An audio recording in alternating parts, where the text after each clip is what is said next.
कौन हो तुम? क्या चाहते हो? छोड़ो मुझे। हिंदुस्तान गुलाम और हम आजाद।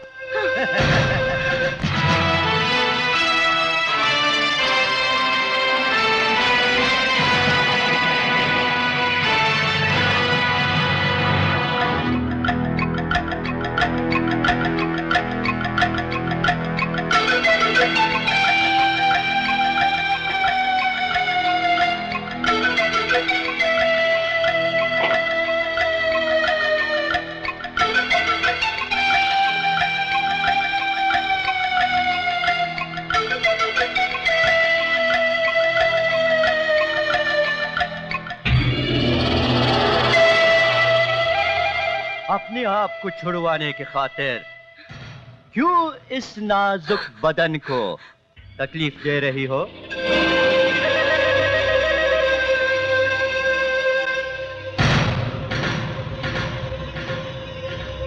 छोड़ दो मुझे। एक लड़की को सताते हो? याद रखना, मेरे पापा तुम लोगों को जिंदा नहीं छोड़ेंगे।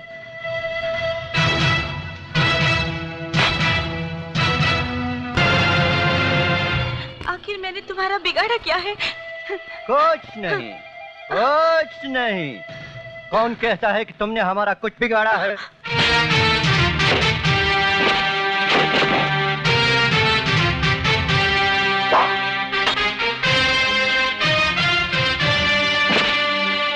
उधर तुम्हारे पापा इंस्पेक्टर भट्टी के ट्रांसफर के ऑर्डर दे दे, इधर हम तुम्हारी रिहाई के ऑर्डर दे देंगे।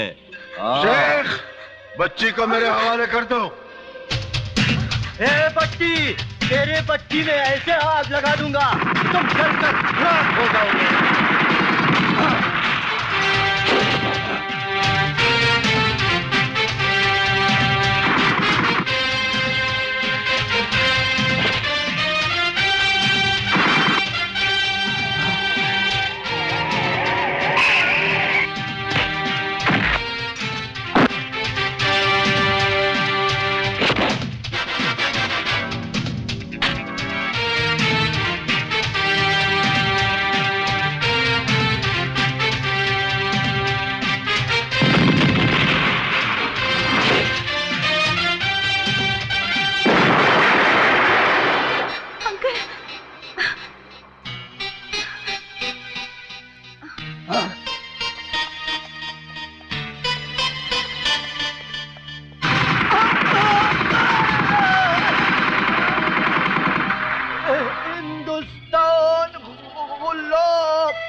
शाबाश बेटे, एक ऑफिसर होने के नाते तुम्हारी इस बहादुरी पर तुम्हें मुबारकबाद देता हूं, और एक बाप होने के नाते मेरी और मेरे रुतबे की इज्जत रखने के लिए तुम्हारा शुक्रिया अदा करता हूं।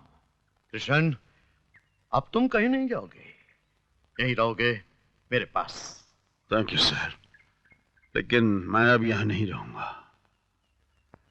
यहाँ एक ईमानदार पुलिस ऑफिसर की कदर नहीं, वहां रहकर क्या करूंगा? ठीक है, जाना चाहते हो जाओ, लेकिन मेरी एक बात सुन लो। जिस शहर में तुम जा रहे हो ना, उसका नाम मुंबई है, और मुंबई जैसे शहर में तुम्हारी मुलाकात अक्सर गैर कानूनी लोगों से होती रहेगी।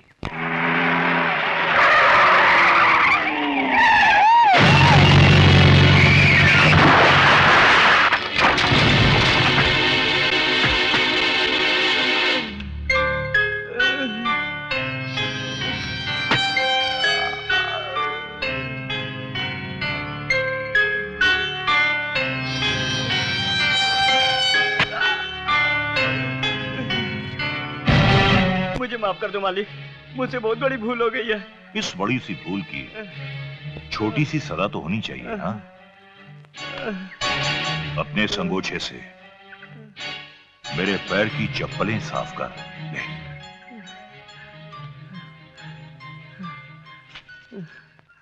वाह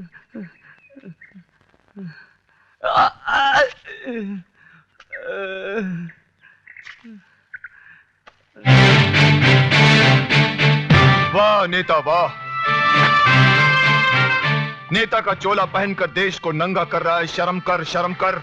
तो तू महाभारत का कृष्ण बन के इनकी रक्षा करने आया है। लगता है तूने सिर्फ महाभारत का नाम सुना है, पढ़ा नहीं। तुझे आज पढ़ा भी देता हूं। अच्छा, तो तू मुझे रामायण और महाभारत का पाठ पढ़ाने आया है?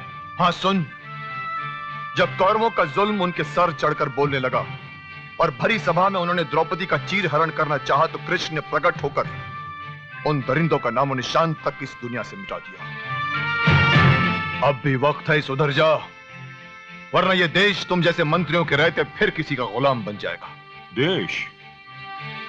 अरे ये देश वो लंगड़ा घोड़ा है जो हम जैसे मंत्रियों के पैरों के सहारे चलता है। हाँ, और तुम जैसे मंत्रियों के पैर घूस के सहारे चलते हैं। तुझ जैसा मंत्री देश को क्या चलाएगा, क्या सहारा देगा? चला जा, वरना तो हम तुम्हें बताएंगे नौजवान, देखेंगे कि तुम्हारे खून में कितना उबाल है। एक बात याद रखना मंत्री, मेरे खून के उबाल को मापने की कोशिश मत करना, वरना तुम्हारे वरना के साथ साथ तुम्हारी हड्डियां भी गल जाएंगी, समझे? अरे तू मुझे क्या समझाएगा? समझाऊंगा तो अब मैं तुझे।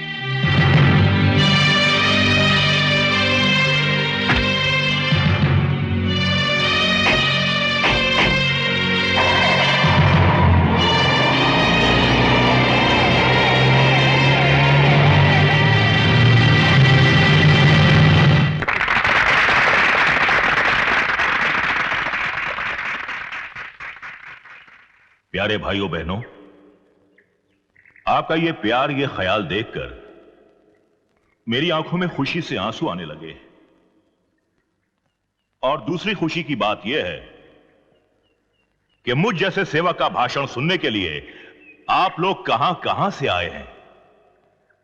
यह आप ही के सहयोग का परिणाम है कि आज हमारा देश कहां से कहां पहुंच गया है। कल हम क्या थे और आज हमने कितनी उन्नति कर ली है। और वो दिन दूर नहीं है कि आने वाले कल में हमारे देश का नाम दुनिया में सबसे ऊंचा होगा। जटाशंकर पांडे आज पानी की समस्या, राशन की समस्या हल हो गई है। कैसे? आप सबके सहयोग से। और सच मानिए तो मैं अब भी पूरी तरह संतुष्ट नहीं हूं। अगले चुनाव के परिणाम के बाद मेरा सबसे पहला काम होगा बेरोजगार नौजवानों को रोजगार देना।